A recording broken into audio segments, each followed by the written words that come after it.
God is good. All the time. It is good to be together as a family today. And before we get into our lesson this morning, I do want to mention that we are making some changes as far as our videoing of the services or of the sermon specifically. We are going to continue to videotape the sermon lessons every Sunday. But what we're doing now is we have created a YouTube page or a channel on YouTube, and you can look us up there. Just put in Pleasant Grove Church of Christ, and we should come up there. And so our sermons are being placed on there, and then we will be placing onto Facebook a link for that. So if you go onto Facebook, you'll be able to click the link, and it will take you to YouTube, or you can go directly to YouTube. And we did that because not everyone, believe it or not, is on Facebook. And so in order to make these sermons available to those who are not on Facebook, we put them on YouTube, and we're going to go that route. So you'll be able to access them through either avenue, Facebook, or through YouTube. But we started that this past Sunday, so from here on out, that's what we will be doing. So you're welcome to use either of those platforms. As we get into our lesson this morning, we want to actually begin where we began last week, with Matthew chapter 28, beginning in verse 18. Matthew 28, beginning in verse 18, it says, "And Jesus came and spoke to them, saying, All authority has been given to me in heaven and on earth. Go therefore and make disciples of all nations, baptizing them in the name of the Father, and of the Son, and of the Holy Spirit, teaching them to observe all things that I have commanded you, and lo, I am with you always, even to the end of the age."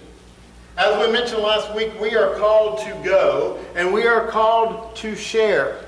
And yet, we have to recognize that there is a life-altering message that we have to share. We have a message that changes lives. It has changed our life. And it is a message that will change the lives of all who respond to it. And yet our goal is to go beyond just verbally sharing a message. You know, it's important that we go out and we verbally tell people about Jesus and we share the message of Christ. And yet we are called to also make disciples. You see, it's not just about sharing the message, it's about using that message in a certain way. We are called to make disciples, and that means that we have to go and show the message. We have to go out and to show the word. If we just verbally tell people, they're not going to get it. You know, I've learned over the years that there are people who are auditory learners, and they will learn just by the idea of me getting up and speaking. But then there are other people that need something to look at, right? And then there are even others that need to have active demonstration. I'm going to illustrate this point this morning, and I'm going to need some help, and I actually walked down without thinking fully, getting everything that I needed here. Bryce, I'm going to pick on you. You don't have to talk, but I just need you to come up here and move. Come up here for me.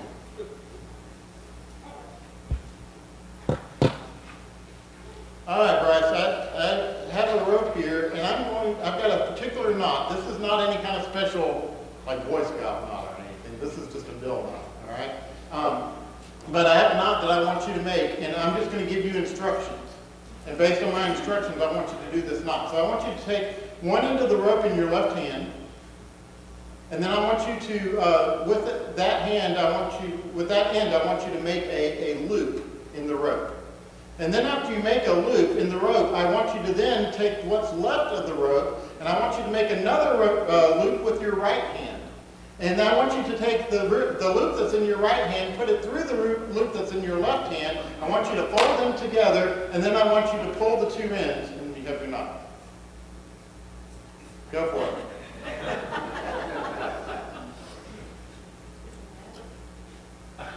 I gave you the instructions.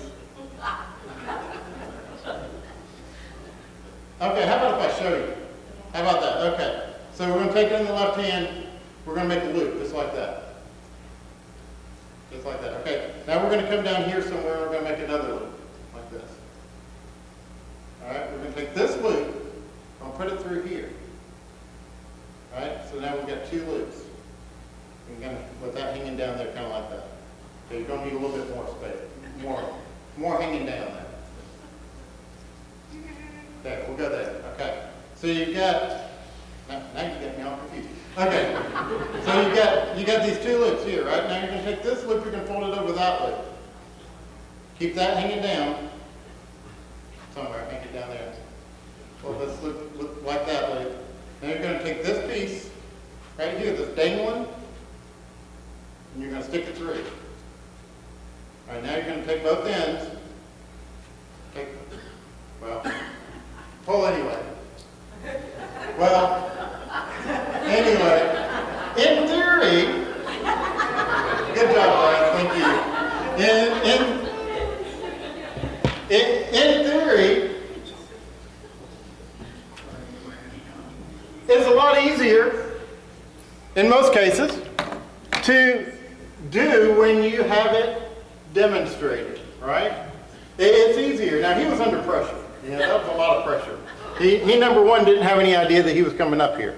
I was literally looked out, and I meant to get somebody ahead of time and forgot. So he was the first person I saw that I could call on. So he was under pressure. But typically, if you show someone how to do something, it's a lot easier than if you just tell them. We spend a lot of time thinking that all we have to do is tell people how they're supposed to live, and they're just going to listen to us, and they're going to get it, and they're going to move forward, and they're going to do it. But folks, we are actually called, Jesus has called us to show the Word. Yes, we have to share it. We have to give that verbal message, but we also have to demonstrate it. Look at what he said. We looked at this last week, but look at what he said in Matthew 5 and verse 16. Jesus said this. Jesus said in Matthew 5 and verse 16, he said, "Let your light so shine before men that they may see your good works and glorify your Father in heaven." Jesus doesn't say, get up in a pulpit and tell everybody what to do. Jesus says, live your life in such a way that you show them Jesus. That you show them what it looks like. He said, or we're told in John 2, in 1 John 2 and verse 6, that he who says he abides in him also ought to what? Walk just as Jesus walked. You see, our call is to be like Jesus, but we need each other for that. We've got to help each other. And so not only do we need to show one another as Christians what it looks like to walk like Jesus, to walk in the steps of Jesus, but we have to show that to the world. And so we are called to go, and we are called to share. We have got to go out and to show people Jesus. I believe that one of the best demonstrations of this is found in the events that took place in John chapter 11, and that's going to be our text this morning. John chapter 11, here we have the record of the death of Lazarus and all the events that surrounded that death. And through these events, I think we can see three characteristics of Jesus and what people need to see in our lives as we are a reflection of Christ in our lives. The first thing that we're going to see in the first 5 verses of John 11 is that we are called to go and to show a Jesus who loves. You see, Jesus, he is love. 1 John tells us that God is love, and we know that because of who Christ is, he is love. And so Jesus is love. Everything he did was to show us love, and we have to let people see a Jesus who loves. Let's begin this morning by reading through the first 5 verses. It says, "Now a certain man was sick, Lazarus of Bethany, the town of Mary and Martha her sister. It was that Mary who anointed the Lord with fragrant oil and wiped his feet with her hair, whose brother Lazarus was sick. Therefore the sisters sent to him, saying, Lord, behold, he whom you love is sick. When Jesus heard that, he said, this sickness is not unto death, but for the glory of God, that the Son of Man may be glorified through it. Now Jesus loved Martha and her sister and Lazarus.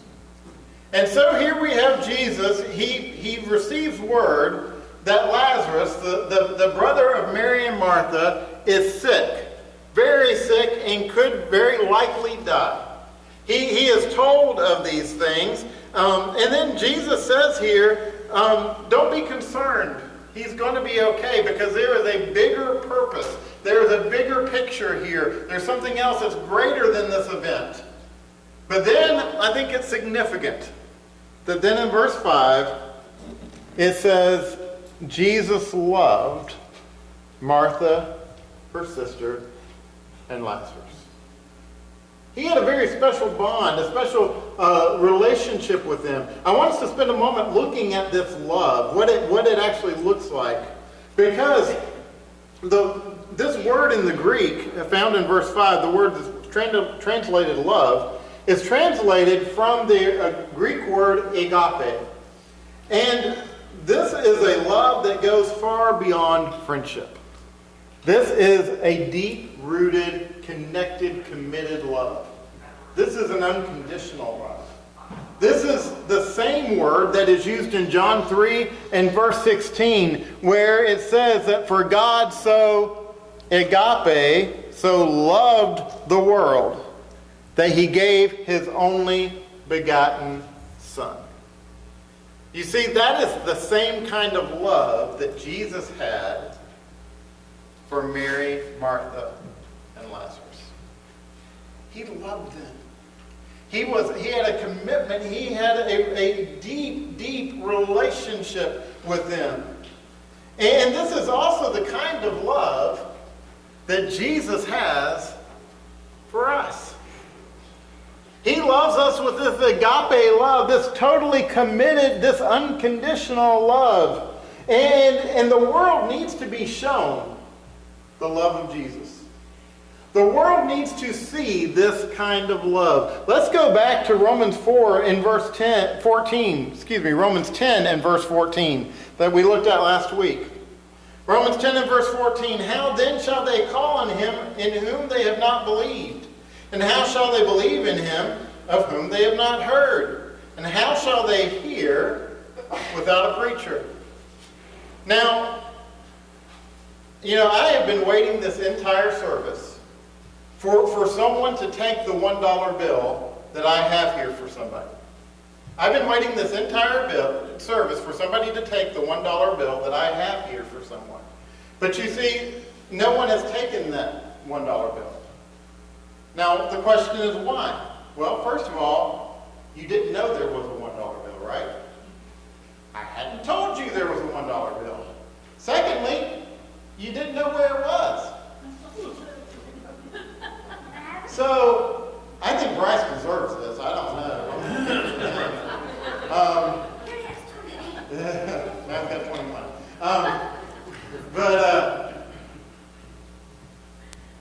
You didn't know that you were looking for a $1 bill. So you had no reason, but even if I had told you there was a $1 bill waiting for you, you wouldn't have found it. Why?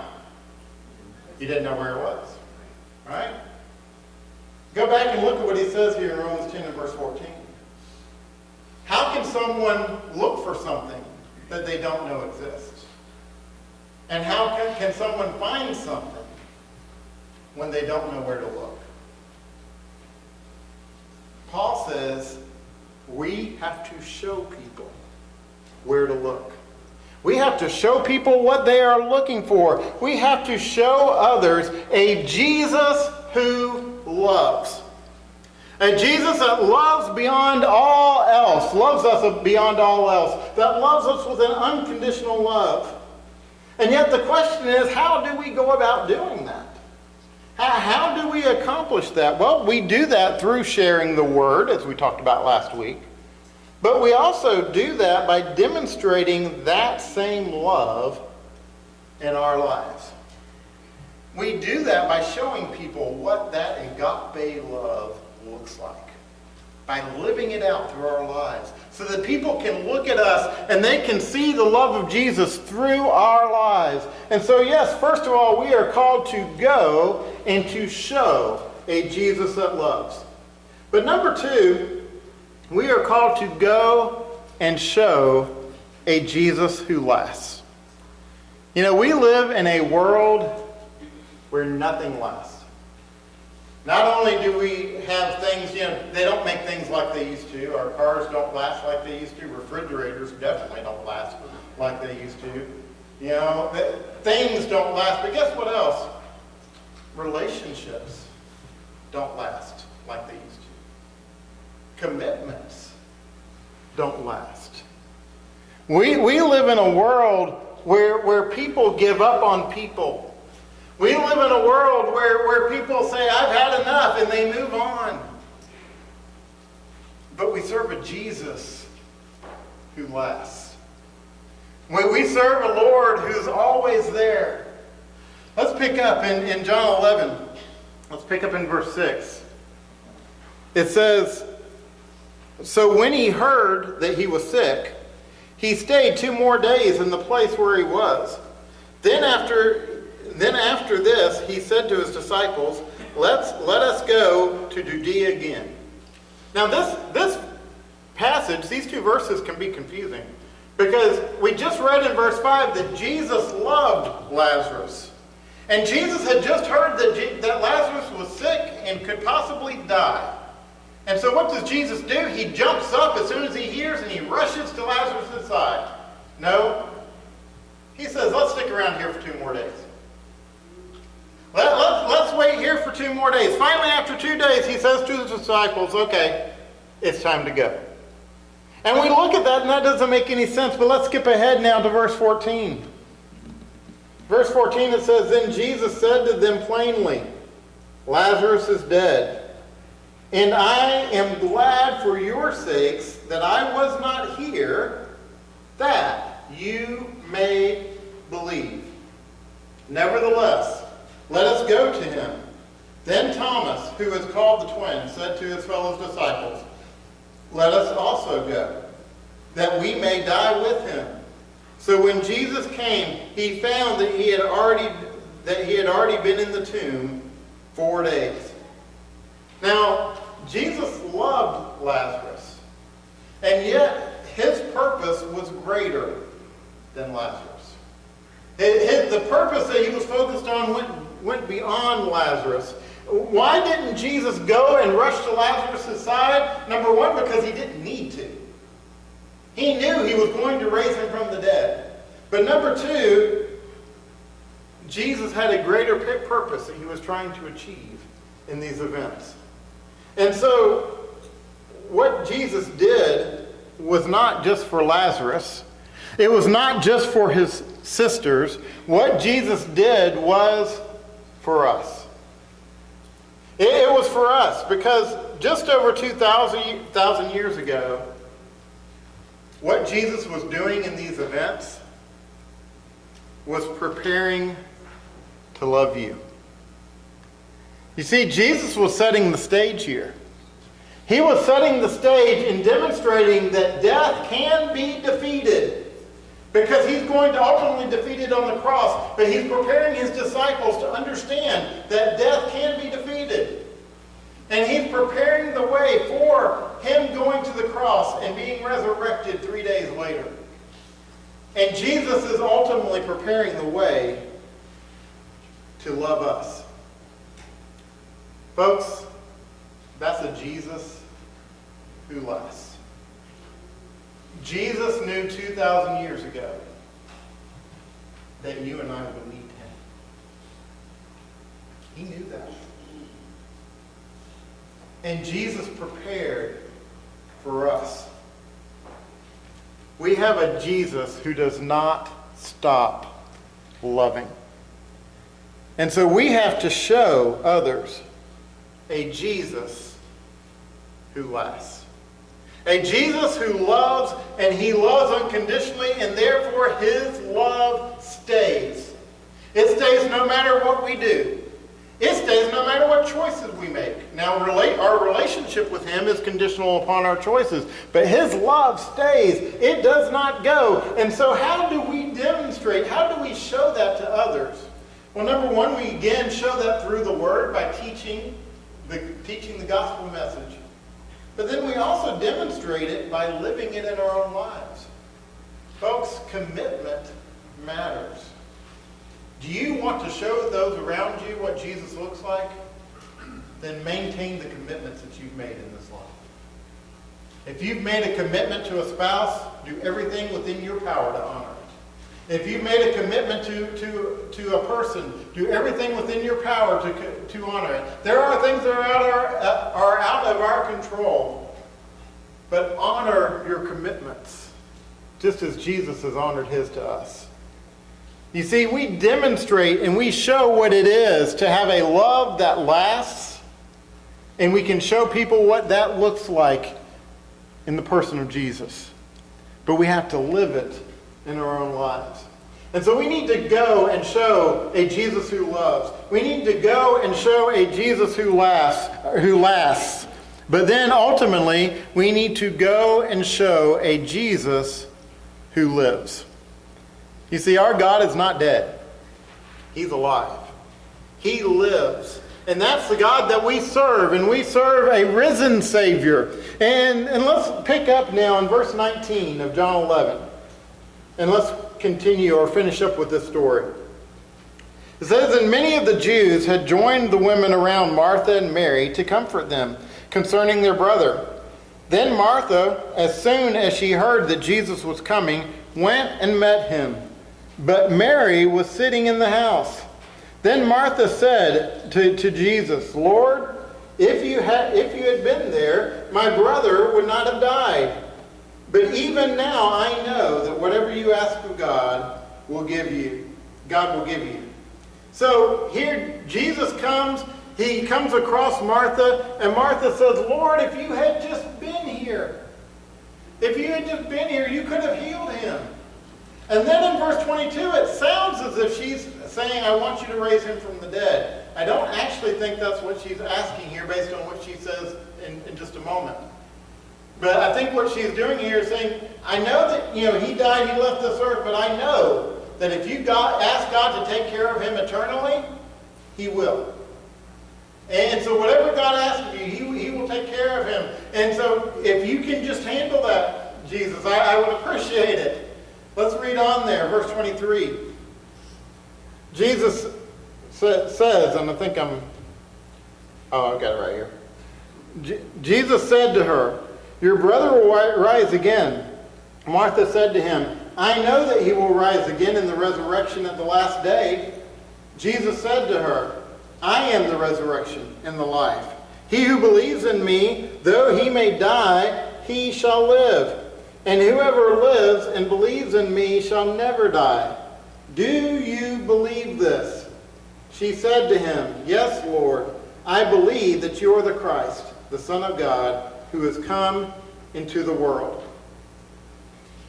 Here, Martha says to Jesus, or Jesus says to Martha, he says, he can be risen again. He can rise again. And she said, I know eternally that you're the resurrection and the life. And so I know that he can be eternally resurrected. And he says, no. He says, there's something different here. But Jesus goes on to then teach her something. He says, I am the resurrection and the life.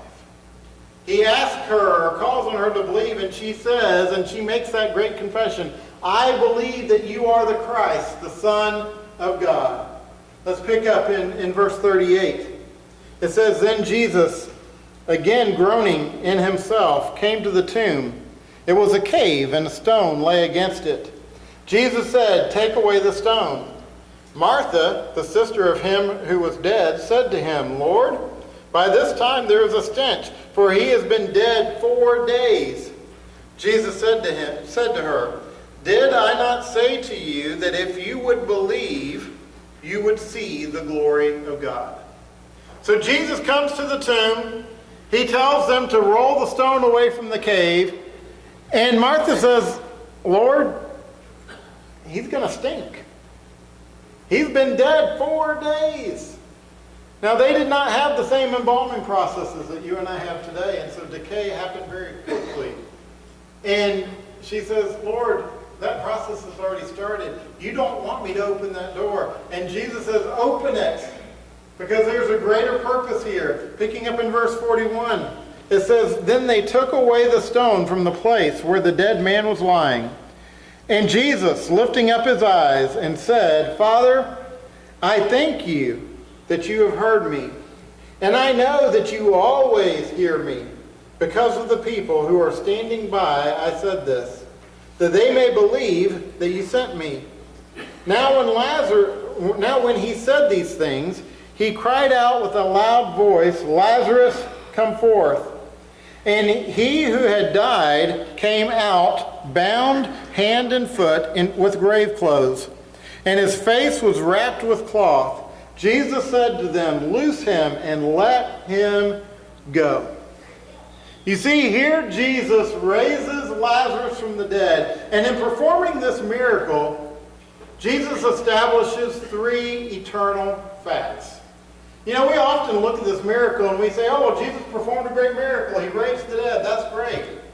There is a bigger purpose here. Number 1, Jesus established the fact that he is the Son of God. Fact. Jesus is the Son of God. He establishes that here. Number 2, he establishes the fact that God has the power to defeat death. Jesus is about to start teaching the disciples about his resurrection. He's going to be telling them about the fact that he's going to die and rise again. Some of them did not believe in the resurrection.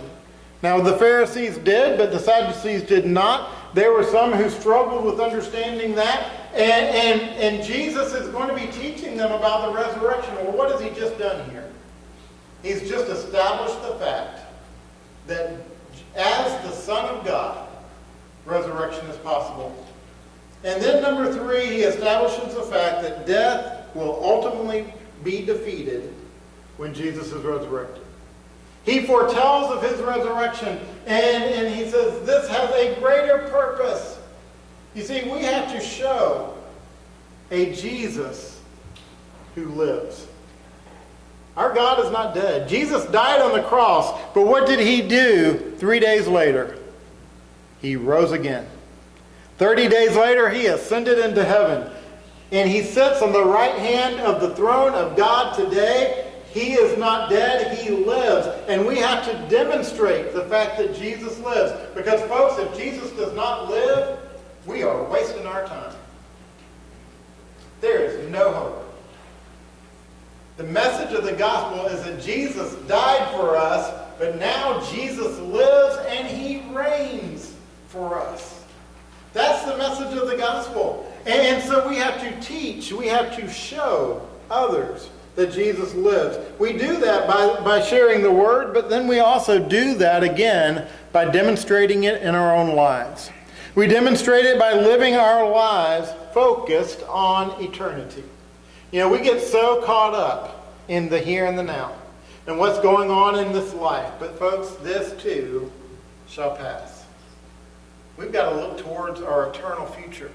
And so we demonstrate that our God is alive when we focus on eternity. We also demonstrate that our God is alive by facing our trials in view of eternity.